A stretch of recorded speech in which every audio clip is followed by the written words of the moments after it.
All right, let's go ahead and get started. So welcome everyone to Cities Lead an Embodied Carbon Policy Framework. The learning objectives for this session are shown on the screen here, and for those of you who are interested in receiving credits from the American Institute of Architects, we'll be following up with a survey after the event to get the necessary information from you for getting those processed. We will collect questions submitted to the Q&A box throughout this session, and if the speakers aren't able to get to your questions, we will have them answer the questions in writing, and we will share all of the answers on the event website post-event. All right, my name is Erin McDade. I'm with Architecture 2030, and I'll be moderating our session today. We have two fantastic speakers. So I'm going to start by introducing our first speaker, Cécile Faraud. Cécile leads the Clean Construction Program at C40, the network of the world's megacities committed to addressing climate change. Through her work, Cécile supports market dialogues and collaborates with key global and national stakeholders representing the private sector and advocates for a whole life and circular approach to our built environment. Cécile, take it away. Thank you so much, Erin. It's a great pleasure to be with everyone today. And I will share my screen. This time it will work. Great. Can you all see? We can see and hear you. Are good to go. Perfect. Excellent. So it's really a pleasure to be there. And for those of you who wonder what C40 is, as Erin just said, it's really a network of 96 cities over the world. So all of the colorful little dots on this map are C40 cities. And it's a commitment from mayors to join up this network of cities to really tackle the climate crisis and work together and support each other in this emergency. And if you wonder why we need mayors to be working on the climate crisis, it's because they recognize that kids are right and that we are in an historic moment where we really need to tackle one of the greatest challenges of our time. And why mayors need to tackle it, it's because our national governments are not really up to the task for many different political reasons and agendas. Fact is that mayors are more directly at hand with the impact and the consequences of the climate crisis. And one point, in a world where we are already over 1 degree of overheating, all cities are already suffering quite dramatically from the effect of this global warming. In 2019 in Lima, they were affected with the worst flood in living memory. In 2019, we had the day zero. We almost reached the day zero in terms of water supply in the city of Cape Town in South Africa. And this slide says Los Angeles, but at the moment it's more than Los Angeles. It's San Francisco, Portland, and many other cities in the US who are suffering dramatic effect and unprecedented fires and wildfires that are not only proving an effect of the climate crisis, but also puts, obviously, lives at risks and creates, for instance, in Portland, the highest level of air pollution at the moment in the world. Therefore, we need to tackle really the sectors and the areas where our emissions are the biggest. And construction, the construction industry, is one of those sectors. And if we are to meet the Paris Agreement, and if we are to stay under 1.5 degree of global warming, we really need to tackle this sector. So why is that? Few figures. And also why is it important to do it as mayors and as city officials and local authorities? It's because construction mostly happens in city. And by 2050, we expect another 2.5 people to come and live in our urban areas. And this means a great pressure on the infrastructure and the built environment that we need to supply to these inhabitants. basically by 2025, we need to build 1 billion new homes. And by 2050, 60% of the landscapes that we will see are yet to be built. In terms of scales, that means that we need to construct a city equivalent of Stockholm or Milan every week until 2050, or a city like Singapore or New York every 4 weeks until 2050. And that means that the pressure and the intensification of damages that the industry causes are really significant and are not near to stop. So construction contributes roughly 23% of global GHG emissions, and not only do they contribute to the emissions and therefore to the climate, to the mitigation aspect of climate change, they also contribute to the depletion of our ecosystems and our resources by being very greedy and consuming over 30% of the global resources.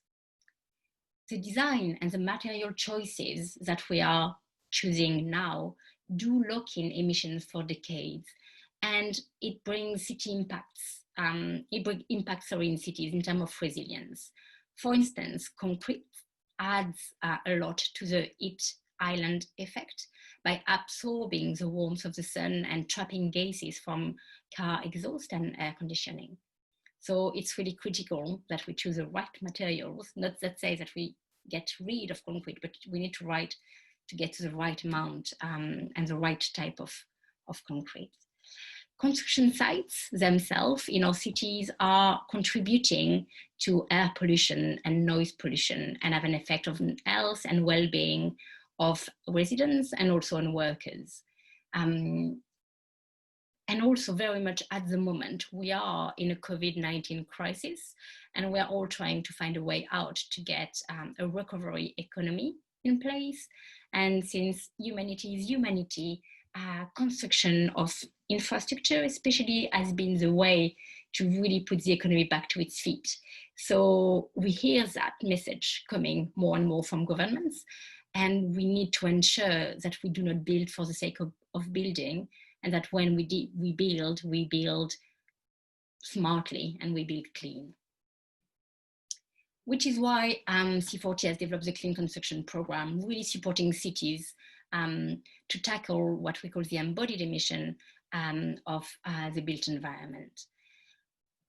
But what I wanted to share is the number of challenges that city faces at the moment. There are a number of challenges that city cannot tackle. The construction sector is a global value chain, more than any others. And it means that not a single actor within this value chain can act on their own. So construction is basically for cities out of their usual inventory boundaries. So it's very hard for them to tackle this data and understand what are their real impact. And so they need to put themselves in the fact that they are consuming, they are part of the demand of this construction industry. Yet, where they have direct control, their municipal share of construction on the construction market are usually not large enough to leverage the global market. Also, when they look at circular economy and reusing materials, it's often hindered by legal and insurance questions, especially about safety and risks. So recovery materials and second-hand markets for construction are faced with a number of legal hurdles. Also, there is a number of certification standards, platforms, and data processes out there. And for a city, it's always difficult when there is a number of offers to actually find which one is the right one. There is basically no harmonized system globally that can give them this right answers on all levels. And Panu, feel free to disagree on that later. There is also some certification, very well known, such as FSC, which are widely used, yet also heavily criticized, especially on the social aspect. And then there is a cultural aspect. all buildings in what we call the Western type of buildings are often over-engineered, which means that we use more materials that is structurally needed to have them efficiently built. But these buildings are very much becoming aspirational in many parts of the world, therefore adding on a useless demand or too much of a demand that could be diminished. And then industrial processes such as steel milling are often not under the city control, but under national legislation, which means that cities have a hard time controlling it or having any type of influence over it, which is, for instance, the case in Sao Paulo. So what can they do about it? The picture is not all bleak and dark. There are a number of things that city can do. And we're really pleased to really work on that jointly with Bionova and CNCA. So more on that a bit later. But city can take a number of action, and there are 3 types of action. The first one is to set the vision, to really have, to set the direction of travel for everyone to see where they're going, what are the strategy, and they can put strategies and target into place to really set the tone. Then after that, they can develop a number of sets of policies and regulation to get to these targets and strategy. And this include building codes, land use planning and zoning policies, circular economy and waste, fiscal measure and financial schemes. And I'm sure you will hear more on that with Panu later. They can also very well directly act on where they have powers, and therefore use their municipal procurement and purchasing power to really change the specification and show the way and lead by example. They are also in a good position to ask and demand carbon assessment and potentially embed that in their planning permissions, and will also ask for a whole life approach. Sorry. They can also demonstrate the value by really building the case and making the business case through flagship and demonstration project. And finally, which is actually more important than what it may sound, they can really use their soft powers to convene all of the stakeholders that needs to enter and into this discussion and follow their lead, or actually are already leading for some of the businesses. And we've mapped it all, not all, but we've started mapping a good number of all of these type of actions that I just described in our Clean Construction Policy Explorer that you can see on the top for the name. So if you type that into Google, it should be able to direct it to you. And this interactive map allows you really to navigate around what cities are doing in this field and where they're taking action. And it's very much complementary to the Embodied Carbon Policy Framework, and we launched actually them jointly that CNCA and Bionova and Architecture 2030 developed. So more on that with Panu.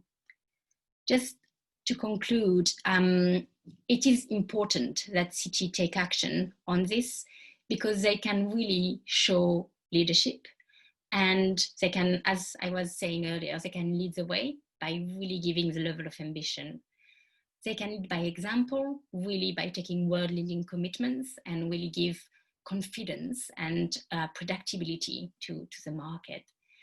They can and they should definitely lead by principle, by really recognizing that this is an issue that can have a direct effect on people's life, on people's well-being, and on people's inclusivity. So empowering and recognizing local communities, but also defending racial justice and social equity and social cohesion is really important. That should unlock a number of benefits, from improving health and well-being by tackling pollution levels and also discriminating practices. Also, it should really help to stimulate a more local green economy, and therefore really embed into this green recovery that we need to see from the current crisis, valuing more circular local jobs and more closed loop systems, but also stimulate sustainable solution and innovation. They can enhance, that should also unlock, resilience to the hazards and climate risk effect that we're seeing at the moment. And all of this should foster sustainable lifestyle. But maybe even more importantly, by taking action, city can really shift the market by aggregating cities' demand to really say that it's not only one city or two cities that in their own market want to work on that, but a coalition of cities that jointly have a strong message to share. It really also puts the emphasis on prioritizing and valuing our existing stock, really meeting the city's need, so finding this right balance between the need that the city has in terms of expanding, but also finding the local markets that enable that, and also starting by really reusing, repurposing, and retrofitting the existing stock. They can also really spur requiring transparency and accountability, therefore putting everyone under their responsibility, and then really tap on these data issues that we are facing at the moment. They can also incentivize and invest in just green transition, and then really, as I was saying earlier, showcase a business case and the societal value that it all comes to through flagship project. So here you go. That was it for me. All right, thank you so much, Cécile. So we are going to continue with Panu Pasanen now, who's going to talk about the Embodied Carbon Policy Framework that Cécile mentioned. But first, let me quickly introduce Panu. Panu Pasanen is the CEO and founder of Bionova, developer of the world-leading lifecycle software One-Click LCA for the built environment. He is also an advisor to governments, businesses, and international organizations on carbon-reducing policies in the built environment. Take it away, Panu. Thank you. Right, thank you for the introduction. So I'll be talking about city policy framework for dramatically reducing embodied carbon. This is a project which we developed with Carbon Neutral Cities Alliance and Architecture 2030, and that was published in the spring.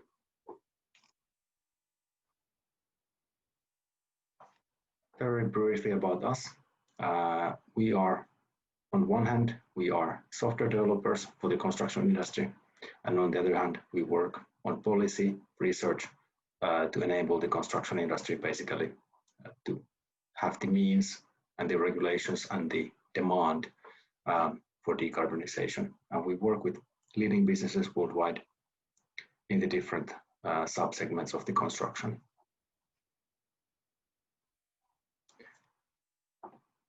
The city policy framework for dramatically reducing embodied carbon was, as I mentioned, created by us, CNCA, and Architecture 2030. The project was supported by Rockefeller Brothers Fund, Volvo Construction Climate Challenge, Finnish Ministry of Environment, Canadian government, and cities of Helsinki, Finland, Oslo, Norway, and Tampere, Finland, as well as CNCA itself. The project was steered by Copenhagen, Helsinki, Oslo, San Francisco, Seattle, Vancouver, London, Boulder, New York, Tampere, and Portland. So it's been developed with cities and for the cities to enable enacting policies to reduce embodied carbon. Turns out we ended up with the same number of policies as a card deck has cards. So if you are up for card games, this should be a good basis to start. And we provide 52 detailed policies for embodied carbon reduction, and each of the policies is provided with an example policy language and impact evaluation, allowing you to gauge their cost, carbon reduction efficiency, difficulty of implementation, both in terms of ease of implementation and ease of enforcement. Where available, which is basically the case for almost all policies, we also provide examples from their actual application. Predominant cases are from EU and North America, a few also from Asian continent. Also, to allow you to judge whether these policies are sensible for your legal framework, we have included in the paper a regulatory previous review for Europe, United States, and Canada. In addition, to support cities and other bodies undertaking implementation of these policies, we have initiated a series of technical assistance webinars, which are organized for key areas of city policy intervention.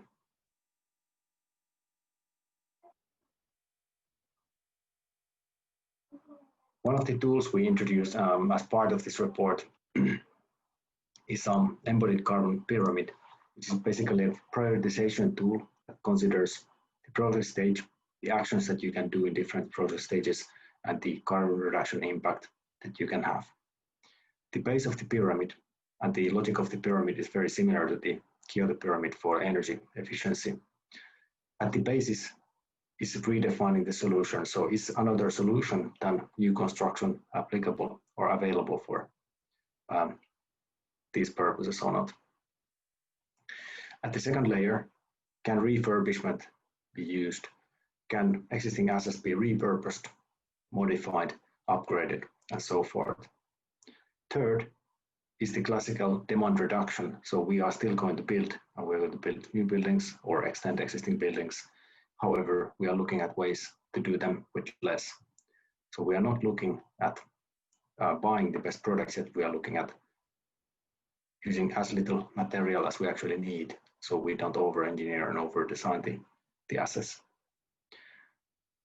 Thereafter, we will be interested in being able to reuse materials. So now we build, but can we source the materials from deconstruction? So can we find used material supplies, or can we develop them ourselves? For example, if you end up buying a piece of land with a building on it, but the material supply there doesn't fit your needs, can you commercialize them in one way or another? And lastly, definitely not least, but only at the top of the pyramid, when you are certain that you will need to procure virgin materials, you need to make sure that you use as low carbon products as are available on the marketplace. And base of the pyramid requires you, of course, to be there very early. So you cannot, consider a renovation project anymore after you have a piece of land that's, a greenfield land. And that means that they may not be applicable to all the projects. So on the other hand, the measures at the top of the pyramid, they are widely applicable and applicable for almost all construction projects, which makes them more widespread, even though they do not substitute the demand, which is the first thing we have to look at. And we have this color coding used in the following chart, which is looking at, or which is visualizing the carbon reduction impacts at the whole city scale, with cross sections for the different policy areas.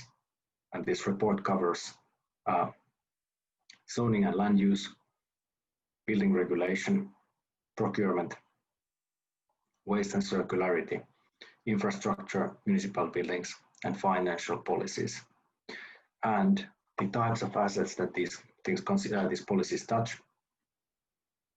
Predominant volume of construction is, of course, private sector. So understandably, private sector has the biggest opportunities, but on the other hand, infrastructure, municipal buildings, and also green areas or parks are also significant built environment assets, and some policies are efficient at reducing their impacts. So these visuals can also be found in an interactive form on embodiedcarbonpolicies.com, and you can look at them not just from carbon point of view, but also from cost point of view, ease of implementation, and enforceability point of view, as well as zoom into specific areas that you might be more interested in than others. And in the report, we have described 52 policies in a fairly good level of detail. And policy summary cards have been provided for policy categories, and each policy has then a detailed policy card, which contains all the details. Every policy has been evaluated for carbon impact, cost efficiency, implementability, and enforceability, and they are cross-referenced with examples provided, so you can quickly look up where are these policies implemented, so you can maybe see what cities that you consider your peers have implemented. In all the categories, more dots means better. So full 5 green dots is the best possible score in each of the categories. And just for overall, let's say, eligibility of a policy, we have provided also sum of scores, which is the sum of total points from all the categories. However, the policies are organized based on the descending carbon impact, considering that this is basically a way to look at what can you do to reduce carbon or embodied carbon in particular in your city. This is the summary of zoning and land use policies, of which we have 8, which cover such various things as embodied carbon targets for zoning process, so not the outcome of it, but how the process actually works. Zoning requirements for bio-based materials, using carbon scoring for leasing or selling land, changing the way you write your parking regulations, so how many parking places you require basically, adjusting your apartment size and space efficiency guidelines, prioritizing prefabricated or modular construction where appropriate, increasing density, residential density predominantly, using existing infrastructure, and finally using low carbon building typologies in zoning. So this is an example of the policies in the zoning and land use category, which is also one of the most impactful categories for understandable reason, because it applies to huge parts of the built environment and over long term with a legally binding effect.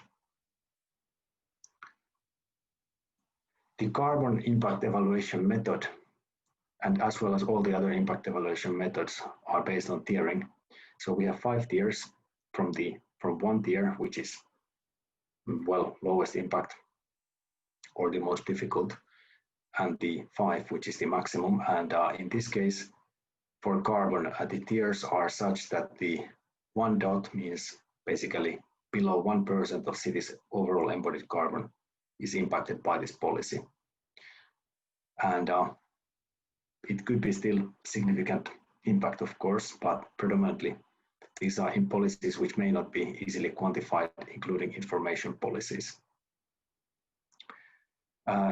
Policies which are estimated to have a potential to reduce between 1 and 2.5% of embodied carbon get 2 dots, between 2.5% to 5% they get 3 dots, and then between 5 and 10% get 4, and then we have 3 policies in the paper which are able to reduce embodied carbon by at least 10%.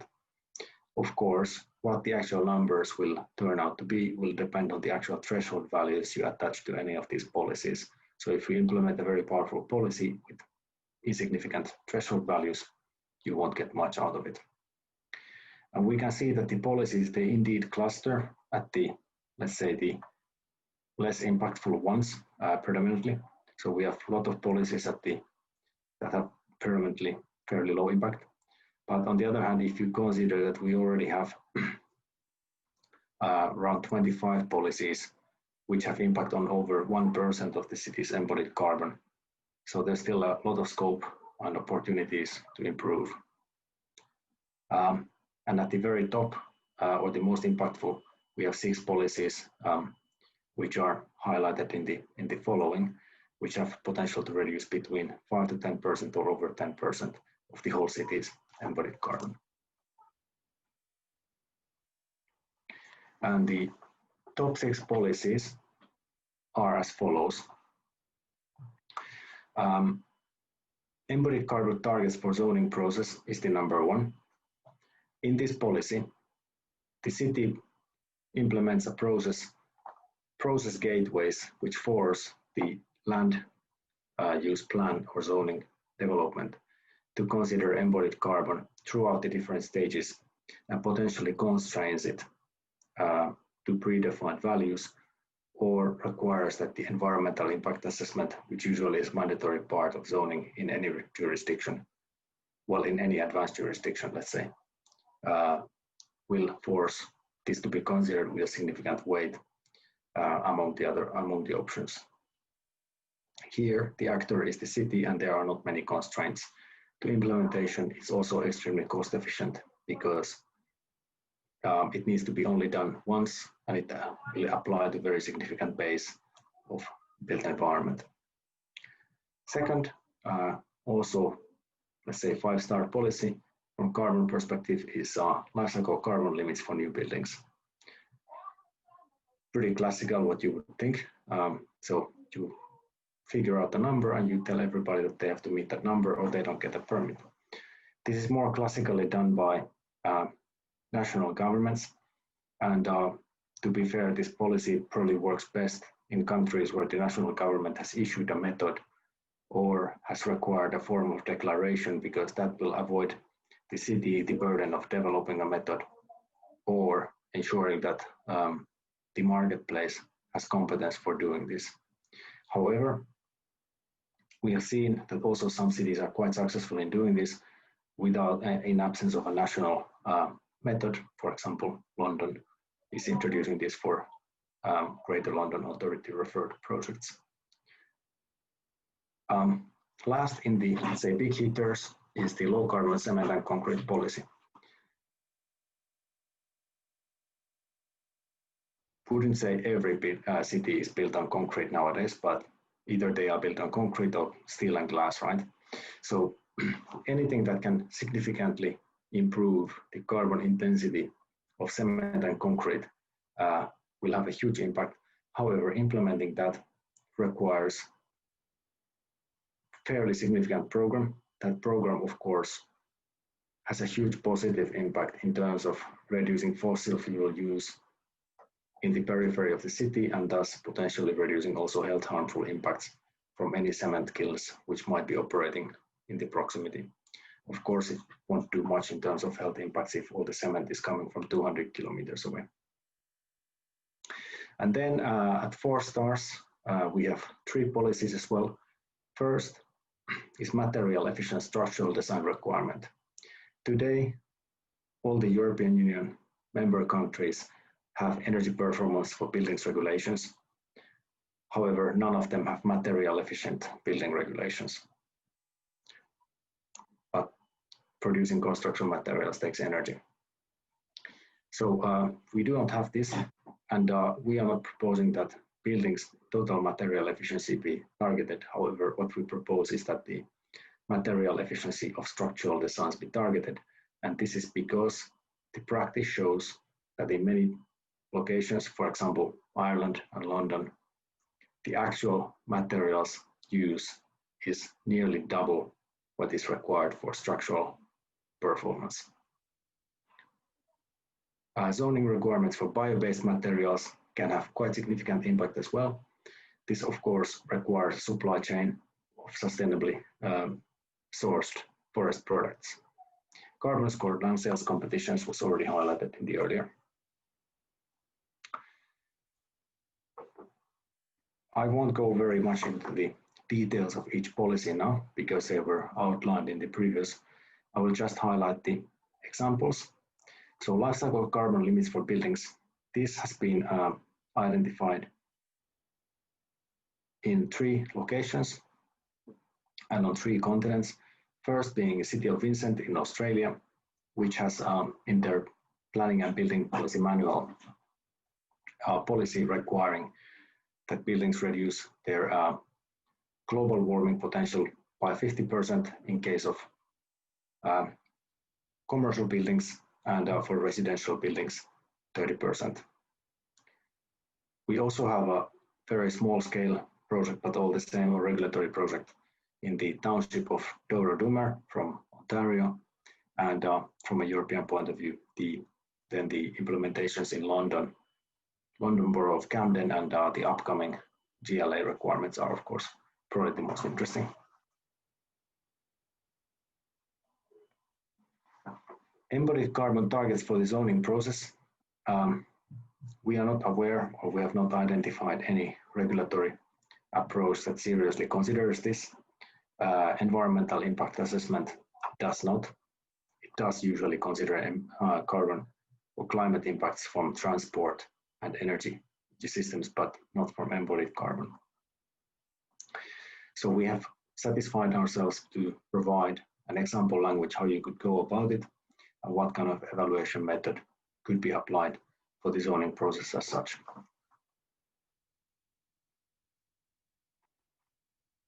Material efficient structural design requirement has been identified in, let's say, weak form.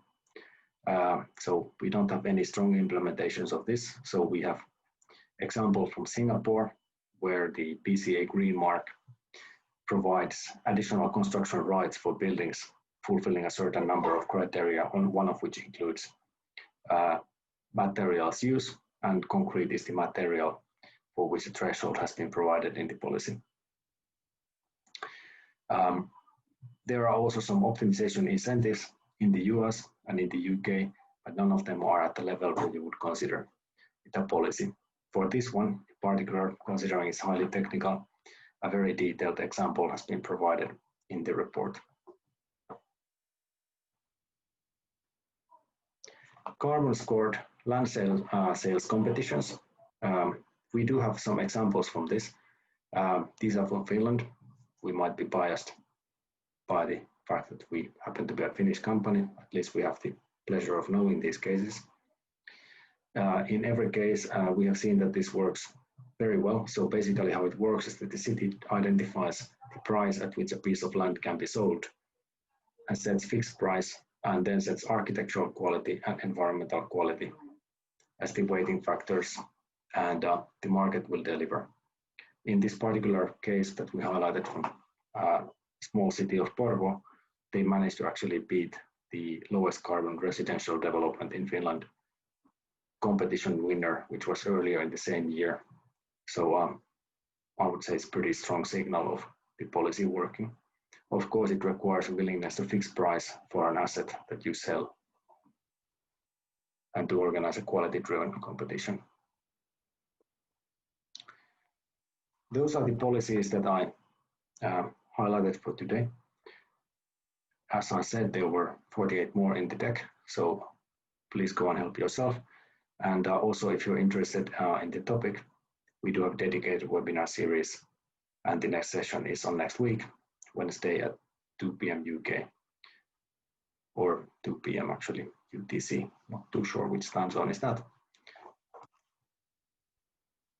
Thank you. Thank you, Panu. All right, so we do have time for a couple of questions. Panu, do you want to stop sharing your screen so that we can all go into gallery mode? Awesome. So the first question I think is really interesting for maybe both of you is, can cities factor in climate risks as long-term costs or investments when looking at resiliency measures or any of these other measures? And I'll expand that to ask, do either of you know of examples of cities that are currently doing this?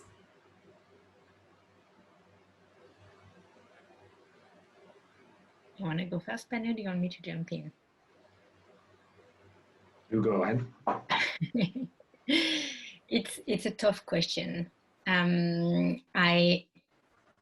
I don't think I have any example right at the moment coming in mind that do factor in climate risks in terms of cost or investment. But I definitely want to know more. So it's actually also a good question for me to take on and to provide more answer in writing for sharing. Do you have any examples, Panu, yourself? Yeah, in the Netherlands, they have done, because Netherlands is obviously possibly the most flood risk exposed country in the world. So they have a very extensive risk modeling, in particular for flood risk.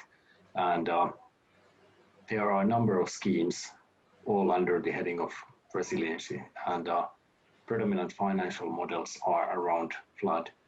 Usually in those cases, the government does also enter into the financial bit. So the government will provide some funding, but the resiliency programs they are very financially driven, because resiliency obviously costs quite significantly, and the benefits are always long-term. So those would be such cases that I'm aware. Rotterdam comes to mind. May I quickly add on this? Sorry, Erin. But so does that mean that these policies in the Netherlands, I'm just super interested because Amsterdam and Rotterdam are in our networks. Does it look at embodied carbon specifically in terms of this resiliency assessment, or does it look? No. Okay. The resiliency assessment doesn't look at embodied carbon separately. Right. Thank you. All right, let's try to get one more in. Are there examples of existing green building programs or policies that either of you are aware of that are currently being expanded to address embodied carbon? So, not new policies that are created, but extensions of existing ones. There are a number underway at the moment. There was one in Rio de Janeiro, where they're expanding their building code to consider embodied emission, for instance. There are various ways of doing that, or we know that it's working in a number of cities across the world. I think the closest one to being adopted is in Rio, but there are clearly a number of other cities that we're supporting or that already on their own working on this. So definitely a momentum there. And the first example that comes to mind, because it's nearly there, it's Rio. But other cities are getting there. Yeah, so from a Nordic point of view, more in the procurement context, as regulatory powers are a bit limited for some of the Nordic cities, as national governments are taking the lead in embodied carbon. Helsinki and Oslo, for example, they are progressing quite rapidly with embodied carbon requirements for their procurement programs. Oslo as well, but not necessarily at the same speed. And actually, I forgotten the biggest example, which is actually Vancouver, because Vancouver owns their building code, which is rare for a city. And they've set a target of 40% reduction of embodied emission by 2030. So it's already in place and it's part of their climate emergency response. Okay, so it's not just targets, it's actual part of their building code as well. Wow, that's really cool. Okay, we do not have time for any more questions, but like I said at the beginning, we will happily address everything else that came in after this event and post answers online. So thank you again, Cécile and Panu, so much for really great and informative presentations. And I encourage everyone to check out the agenda for the next set of sessions. Thank you, Erin. Thank you. Thank you.